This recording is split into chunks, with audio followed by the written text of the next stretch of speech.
Hai, hello, salam sejahtera Malaysia. Selamat datang ke channel Fels Lifestyle. Terima kasih kerana terus setia dan terus bersama di dalam channel ini. Saudara-saudara, Menteri baru telah dilantik. Setelah Rafizi dan juga salah satu pemimpin PKR telah meletakkan jawatan di dalam kabinet kerajaan, dua menteri letak jawatan dan dua menteri baru dilantik. Nah, saudara-saudara, satu lagi menteri, di mana Nik Nazmi sebelum ini yang menggalas tugas sebagai Menteri Sumber Asli dan Kelestarian Alam, telah digantikan oleh Johari Ghani. Nah, di dalam pelantikan ini, saya telah menerima satu komen yang agak mengejutkan, kerana nama Perdana Menteri Anwar Ibrahim sebagai Menteri Keuangan disebut. Oke, sebelum itu saya nak kongsi kepada anda berita baik. Ini adalah produk transfer factor, produk imun ataupun terapi imun, molekul imun untuk meningkatkan, mendidik dan menyeimbangkan sistem imun badan kita. Dengan produk ini, sistem badan kita akan jadi mantap dan dapat melawan pelbagai jenis penyakit. Contohnya kencing manis, darah tinggi, kanser, gout, penyakit melibatkan kulit, penyakit melibatkan hati, jantung, perut, dan macam-macam lagi. Sekiranya anda meminati dan memerlukan produk ini, anda boleh menghubungi saya di nombor yang tertera. Saudara-saudara, menurut Samsul Azri, Perdana Menteri Datuk Seri Anwar Ibrahim telah bersetuju dan memaklumkan kepada jemaah menteri dalam mesyuarat yang bersidang pada Rabu lalu. Johari Ghani galas tugas Menteri Sumber Asli dan Kelestarian Alam. Nah, saudara-saudara, saya telah menerima satu lagi komen. Sepatutnya Johari Ghani, dia kata di sini lebih kurang begini bunyinya.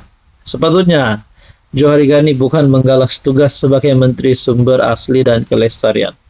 Ada cadangan untuk Johari Ghani mengisi kekosongan, mengisi platform Kementerian Keuangan ataupun Kementerian Ekonomi.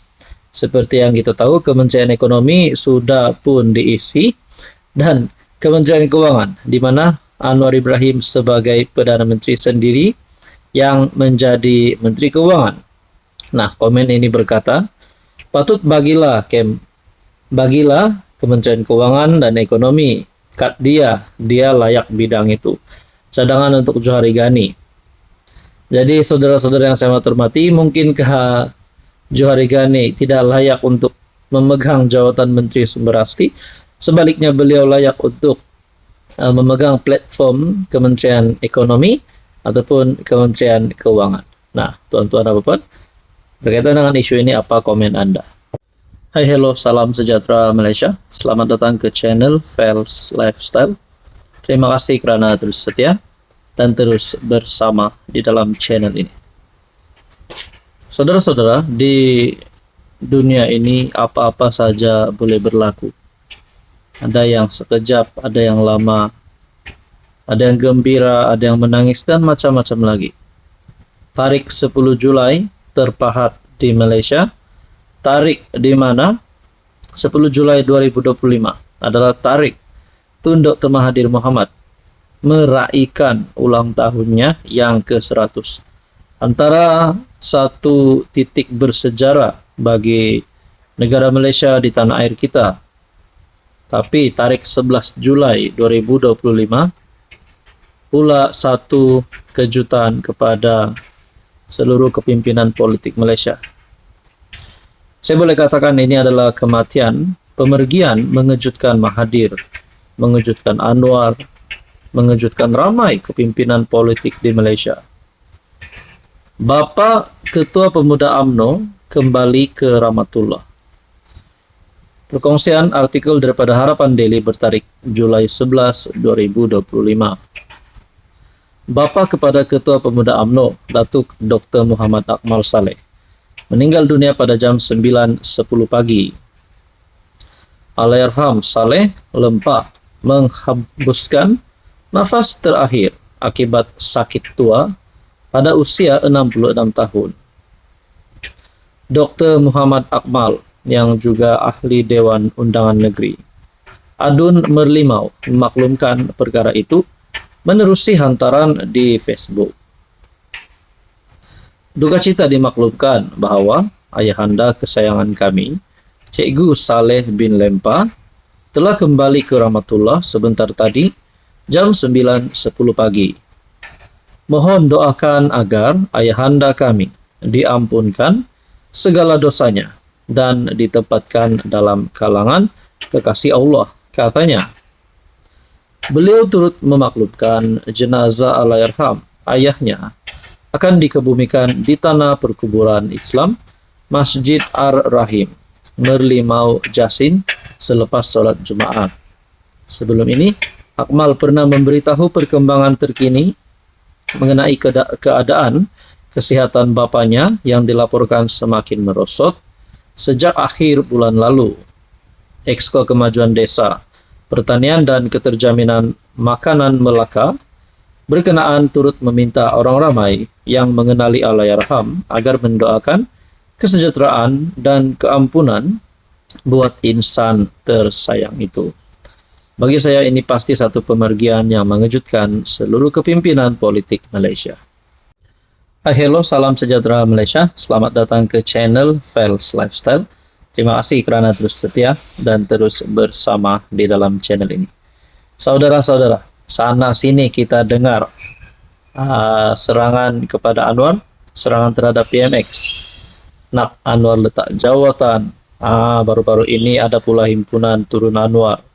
Dikatakan sudah ada jadwal. Jadi mereka ini yang nak turunkan Anwar, sebenarnya mereka nak naikkan siapa? Tapi ada satu perkongsian, ada satu fakta yang saya nak share kepada Anda. Saya telah mendapat satu maklumat ini, apa sebab PMX perlu turun. Disinilah kejutan. Fakta-fakta ini yang bagi saya pasti menggemparkan seluruh kepimpinan pembangkang. Tapi sebelum itu saya nak kongsi kepada Anda produk TF, produk transfer factor. Produk ini adalah untuk meningkatkan, mendidik dan menyeimbangkan sistem imun badan kita sehingga mampu melawan pelbagai jenis penyakit. Contohnya kencing manis, darah tinggi, gout, kolesterol, gastrik dan banyak lagi. Sekiranya Anda antara yang memerlukan produk ini, Anda boleh menghubungi saya di nomor yang tertera. Saudara-saudara, pertama, kenaikan gaji penjawat awam 7% sehingga 15% mengikut kelayakan. Kedua, kenaikan kadar gaji minimum 1.500 ke 1.700. Ketiga, peruntukan program Payung Rahmah RM 200 juta meningkat RM 300 juta. Keempat, STR dan SARA RM 10 bilion meningkat kepada RM 13 bilion. Ini adalah antara kenapa orang tanya dan kenapa Anwar perlu diturunkan. Belum cukup lagi saudara-saudara, kita ada 6 lagi. Yang kelima, bantuan khas keuangan 250 kepada semua pesara kerajaan. Yang keenam, bantuan khas keuangan RM 500 penjawat awam grade 15 dan ke bawah terima bantuan khas keuangan BKK. Yang ketujuh, bantuan awal persekolahan BAP diperuntukkan kepada 5.2 juta murid tahun 1 hingga tingkatan 5 tanpa mengira pendapatan ibu bapa. Yang ke-8, pelaburan tertinggi. Malaysia catat pelaburan tertinggi 2024 RM 329.5 bilion. Nomor 9, ini orang Sabah dan Sarawak suka dengar. Berkaitan dengan MA 63, 11 tuntutan perjanjian Malaysia 1963, MA 63 telah diselesaikan. Dan yang ke-10, negara paling aman, Malaysia diiktiraf global menduduki tempat ke-10 Indeks Keamanan Global 2024. Jadi orang tanyalah kenapa nak turun Anwar. Ini jawabannya. Kenapa Anwar sepatutnya tidak turun? Apa komen Anda?